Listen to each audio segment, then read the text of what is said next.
Delhi blast બાદ સુરત પોલીસનું કડક ચેકિંગ હાથ ધરવામાં આવ્યું છે। સંવેદનશીલ વિસ્તારમાં ડ્રોનની મદદથી સર્વેલન્સ સુરત ક્રાઇમ બ્રાન્ચ દ્વારા ચાંપતી નજર રાખવામાં આવી રહી છે। શહેરના વિવિધ વિસ્તારમાં સઘન તપાસ હાથ ધરવામાં આવી છે। કાયદા વિરુદ્ધની ગતિવિધિઓ પર ખાસ નજર રાખવામાં આવી રહી છે। તો સુરત શહેરના જ વિવિધ વિસ્તારો છે ત્યાં આગળ તપાસ હાથ ધરવામાં આવી છે।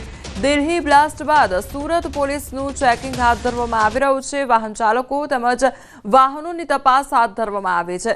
સંવાદદાતા કીર્તેશ અમારી સાથે જોડાઈ ગયા છે। કીર્તેશ, સુરતમાં અત્યારે હાઈ એલર્ટ જોવા મળી રહ્યું છે, કયા પ્રકારની તપાસ ચાલી રહી છે?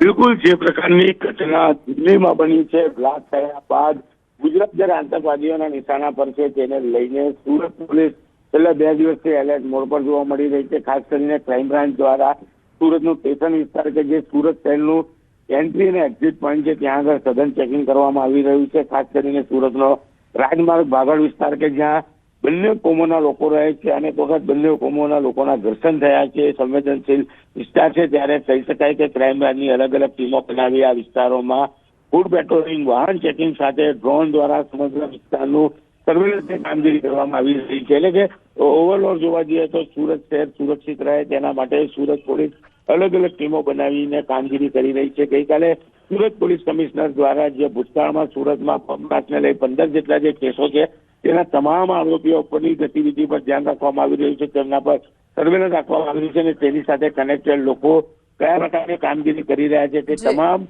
નાનામાં નાની મુદ્દાઓ પર ખાસ ધ્યાન રાખવામાં આવી રહ્યું છે। જી કીર્તેશ, સમગ્ર માહિતી બદલ આપનો આભાર। દિલ્હી બ્લાસ્ટની ઘટનાને લઈ સુરત પોલીસ એલર્ટ જોવા મળી રહી છે, ત્યારે તકેદારી અને સાવચેતીના ભાગરૂપે સઘન ચેકિંગ હાથ ધરવામાં આવી રહ્યું છે। શહેરની હોટલો, ગેસ્ટ હાઉસ તેમજ ડોરમેટ્રીમાં સઘન ચેકિંગ હાથ ધરવામાં આવી રહ્યું છે। તો શહેર એસઓજીની અલગ અલગ ટીમો દ્વારા મોડી રાત્રે મેગા સર્ચ ઓપરેશન હાથ ધરવામાં આવ્યું હતું। હોટલો અને ગેસ્ટ હાઉસમાં જઈને રજીસ્ટર સહિતની વિગતો પણ મેળવવામાં આવી। તો હોટલ સંચાલકોને કડક સૂચના આપવામાં આવી છે। હોટલમાં ઇન અને આઉટ કરતા તમામ લોકોની નોંધ રજીસ્ટરમાં કરવા કડક સૂચના આપવામાં આવી છે। તો હોટલોમાં આવતા તમામ લોકોના આધાર કાર્ડ સહિતના પુરાવા ફરજિયાત લેવા માટે પણ કડક સૂચના આપવામાં આવી છે। એસઓપીનું ચુસ્ત પાલન કરવા માટે આદેશ આપવામાં આવ્યો છે।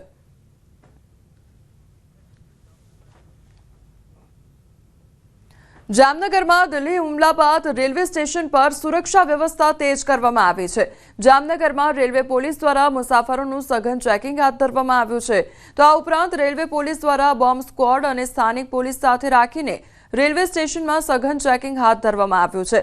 રેલવે સ્ટેશન પર તમામ તકેદારીના પગલાં લેવાઈ રહ્યા છે અને શંકાસ્પદ જણાતી વસ્તુઓ અને લોકોનું પૂછપરછ પણ કરવામાં આવી રહી છે। સુરક્ષા માટે સઘન અને કડક ચેકિંગ હાથ ધરેલ હતું અને દિવસ અને રાત અમે તમામ શંકાસ્પદ મુસાફરો તથા સામાન તથા બહારની આવતી જતી ટ્રેનો તમામ ઉપર પોલીસ દ્વારા સઘન ચેકિંગ કરીને કાર્યવાહી કરવામાં આવે છે। દિલ્હીમાં બ્લાસ્ટ બાદ ગુજરાત પોલીસ હાઈ એલર્ટ પર જોવા મળી રહી છે। રાજકોટના નિરંજન શાહ સ્ટેડિયમ ખાતે ગ્રામ્ય પોલીસ દ્વારા ચેકિંગ કરવામાં આવ્યું છે। તો બોમ્બ સ્ક્વોડ અને ડોગ સ્ક્વોડ દ્વારા સ્ટેડિયમની એન્ટ્રીથી લઈને એક્ઝિટ પોઈન્ટ સુધી ચેકિંગ હાથ ધરાયું છે। 13 નવેમ્બરથી ભારત અને સાઉથ આફ્રિકા વચ્ચે મેચ રમાવા જઈ રહી છે, ત્યારે સુરક્ષા વ્યવસ્થાને ધ્યાને લઈને ચેકિંગ કરાયું। તો જિલ્લા પોલીસ વડા વિજયસિંહ ગુર્જર સહિતના અધિકારીઓ પણ હાજર રહ્યા। મેચમાં ફ્રી એન્ટ્રી હોવાથી મોટી સંખ્યામાં લોકો પહોંચશે અને ત્યારે કોઈ અણબનાવ ન બને તે માટે ગ્રામ્ય પોલીસ કટિબદ્ધ છે। दिल्ली में जो ब्लास्ट हुआ उसके मद्देनजर सुरक्षा व्यवस्था को बढ़ाया गया है और यहाँ राजकोट का जो क्रिकेट स्टेडियम है उसको आज बीडीडीएस के साथ में डॉग स्क्वाड के साथ चेक किया गया है और जिले में जितने भी सेंसिटिव संवेदनशील जगह है, जितना भी वाइटल इंस्टॉलेशन है उन सबको चेक करवाया जा रहा है और पुराने जो भी अपराधी हैं अलग अलग गुनाहों के, गंभीर गुनाहों के, उन सबको भी चेक किया जा रहा है। કેન્દ્રીય ગૃહમંત્રી અમિત શાહનો ગુજરાત પ્રવાસ રદ, ત્યારે ગૃહમંત્રી અમિત શાહનો ગુજરાત પ્રવાસ રદ થયો છે।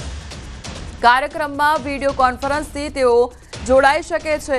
13 તારીખના કાર્યક્રમમાં હાજરી આપવાના હતા અને હવે તે જે કાર્યક્રમ છે તે રદ રાખવામાં આવ્યો છે, પરંતુ જે કાર્યક્રમનું આયોજન કરવામાં આવ્યું છે તેમાં અમિત શાહ વિડીયો કોન્ફરન્સના માધ્યમથી જોડાઈ શકે છે। સંવાદદાતા ગૌતમ અમારી સાથે જોડાઈ ગયા છે। ગૌતમ, કાર્યક્રમને લઈને અમિત શાહ ગુજરાત પ્રવાસે આવવાના હતા, પરંતુ તેમનો ગુજરાત પ્રવાસ રદ થયો છે, શું અપડેટ?